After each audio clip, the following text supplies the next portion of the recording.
everybody, I'm Jess Burton, that's Michelle Harling, down here at the Marblehead Animal Shelter for another episode of AdoptIN Marblehead, and today we're going to talk about a very sweet kitty named Milton. Why don't you give us a little background on Milton? Yeah, so Milton came in, he is about 2 years old right now, so he came to us back in April, so he's been here for a couple of months now. And he is one of the sweeter cats that we have. He'll just hang out, he'll play a little bit with you, he'll lounge, loves his food. And he just has these like really round eyes that just kind of like bring you into his face.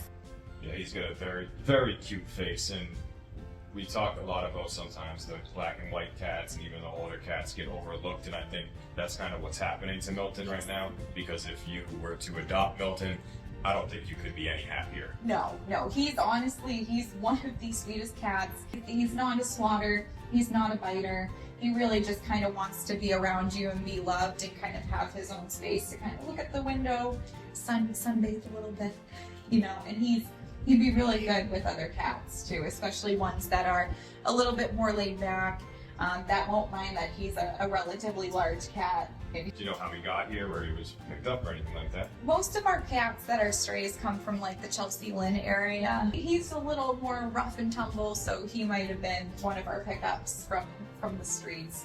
But obviously he's so good with people, so he had a home at one point. He was very used to people being around.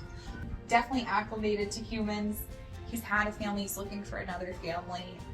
Yeah, we don't want him to end up back on the streets. And I think that's kind of what you mean by rough and tumble. He's not mean in any way. He's more of a tomcat. He's a tomcat, yeah, and he came in filthy. His white fur was not white. Oh, so he needed a little help of, getting the grooming going and everything. And now he's just like pristine. He's got like the whitest little bib on him. He's got really, really nice black and white markings. But yeah, unfortunately the black and white cats don't stand out, Yeah. But we call them tuxedo cats because he's ready for any type of party you want to bring him to. So he's already got his suit and tie ready. And we don't always get to open the kennels. We kind of lucked out over those last few episodes with the cats that we've been able to open the kennels for, and they stayed put. We both had no hesitation with this, with him staying in the kennel. We figured he would. He doesn't always need to come out and be active and walking around. He does like his space here, although, a home would be much better.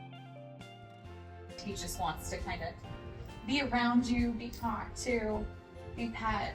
Like he'll play for a little bit and then he'll just kind of go back to his napping. So he's not like this crazy energy, but he will play with you. So if you want a cat that will kind of, chase a little, ball that you throw, or he likes when I clean his cage with a little rag, he likes to chase the little rag and stuff. He might get more playful in a home, as a lot of them do. They settle in and more of their personality comes out. Yeah. So what kind of home are we looking for? I feel like it's a variety. Yeah, he could probably go to a lot of different homes. He doesn't mind. I have a small dog that I bring in. He doesn't seem to mind him. He doesn't really seem to mind any of the other cats, but obviously, if there's a male dominant cat that's going to have an issue with another male coming into his house, maybe that's not the best space for him. But a female cat or a really docile cat, he'd interact really well with. Kids who, will approach softly and quietly would be fine. So, maybe middle school and up who, again, just someone who's able to read a cat's cues. But even for like a docile cat, right? If they're pushed past their boundaries. Hi, friend. Hi. You want a host? Want a hot thing? She goes, I'm here too. You like, can pay me as well for that Easter egg. Probably of all of them here, he probably would be one of the ones if you had a family of a couple kids or a kid. Maybe it's like your first pet type cat too. Probably be a pretty good choice of the bunch that are here right now. And he's a good size too, and I could definitely see him curling up on like, little girl, little boy, little kid's bed and just like absolutely snuggling with them and being like their protector. I think he would really bond well with a kid like that. Well, it sounds like there's a lot of options of different styles of households that Milton could go into, so we hope that he finds his forever home really soon because he deserves it. So if you think that your home would be a perfect forever home for Milton, come on down to the animal shelter and meet Michelle, meet Milton, and of course, meet one of the other volunteers that'll help you get the adoption process going. With this week's AdoptIN Marblehead, I'm Jess Burton, that's Michelle Harling. We'll see you soon.